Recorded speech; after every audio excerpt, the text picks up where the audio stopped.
You believe you are free. You believe your choices are your own. That every decision you make comes from desire, logic, or intention.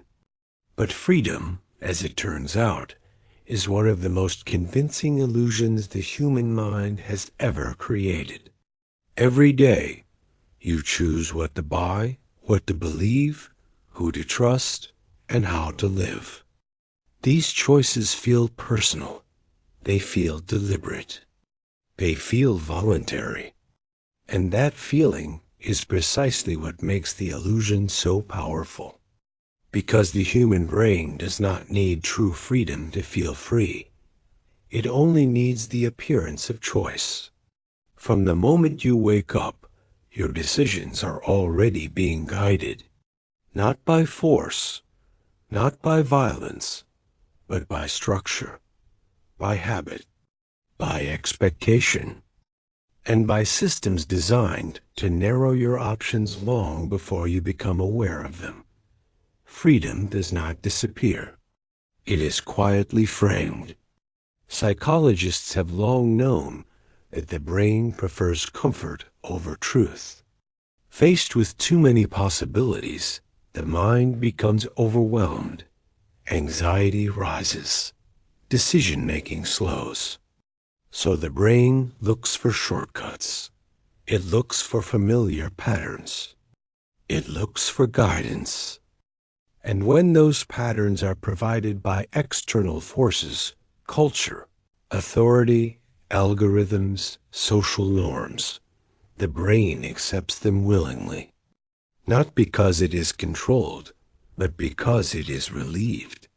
This is how free choice begins to shrink without resistance. You are not told what to choose. You are told what is normal, what is acceptable, what people like you usually do. And once those boundaries are set, most choices happen automatically inside them. The illusion of free choice depends on one critical condition. You must not feel coerced.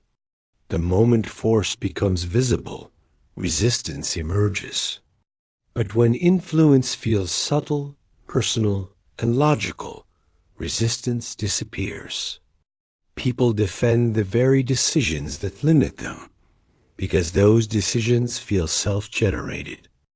Consider how often you justify your choices. Not to others, to yourself.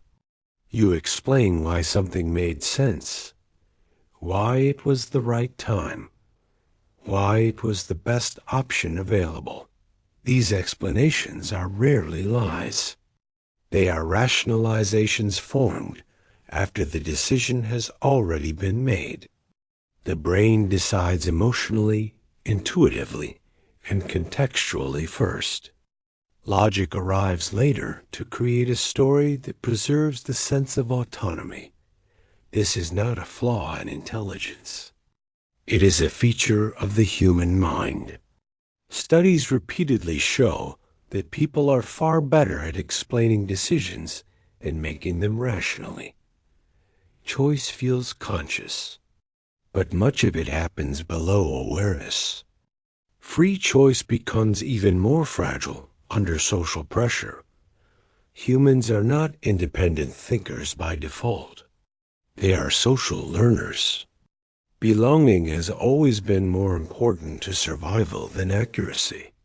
So the brain constantly scans for signals. What others believe, what others approve of, what others avoid. These signals shape behavior without ever being labeled as control. When everyone around you agrees, disagreement feels dangerous, not intellectually, emotionally. Standing apart triggers discomfort, isolation, and doubt. So most people choose alignment over autonomy, not because they are weak, but because the brain associates agreement with safety. Modern systems have perfected this process. You are offered choices, but only within curated environments. You can choose between products, opinions, identities, and lifestyles that already fit existing categories. The feeling of choice remains intact, while the range of outcomes stays predictable. This is not oppression. It is optimization. The most effective control does not remove freedom. It manages it. Free choice also collapses under repetition. The more often a behavior is repeated, the less choice is involved. Habits replace deliberation. Routines replace reflection. Over time, people confuse consistency with intention. They say, "This is just who I am," without realizing that who they are has been shaped by countless small decisions made automatically. And then there is fear. Fear narrows choice faster than anything else.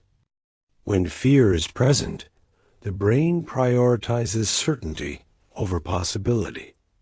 Known pain feels safer than unknown outcomes. People stay in familiar situations not because they choose them, but because alternatives feel threatening. In these moments, free choice becomes theoretical. Survival takes over.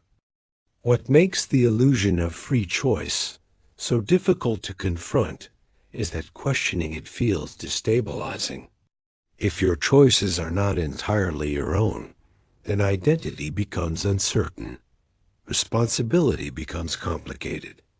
Meaning becomes fragile. So the mind resists this realization. It prefers the comfort of believing in autonomy, even when autonomy is limited.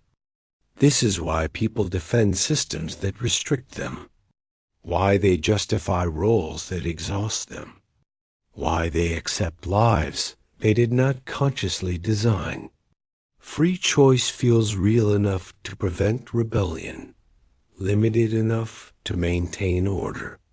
The illusion does not mean freedom does not exist. It means freedom is constrained, shaped, and often delayed. True freedom requires awareness. It requires noticing the forces that guide your decisions before they feel like decisions.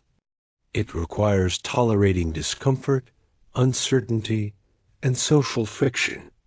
Most people do not lack freedom. They lack awareness of where their freedom ends. The most unsettling question is not whether you are free. It is how often you confuse comfort with choice. This is the psychology code.